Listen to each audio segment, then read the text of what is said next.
Dansk Dagsnyt har jo i dag eksisteret i 32 år. Vi startede med at være 2. Vi regnede tilbud om dagen og byggede tavlerne selv om natten, og nu er vi knap 50. Vi laver primært fordelingstavler til hospitaler, vi laver til medicinindustri, vi laver til industri. Vi laver masser af boliger, der er lavet anlæg til biler. Alle steder, hvor der bliver trukket meget strøm.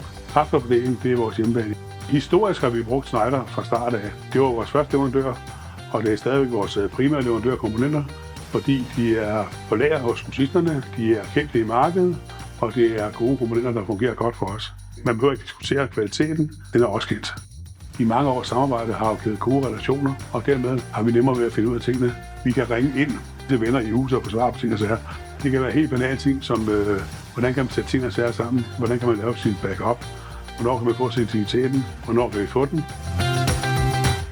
Med hensyn til den grønne omstilling og de krav, det nu medfører, der har vi jo stor glæde af, at Schneider har styr på deres dokumentation omkring deres produkter.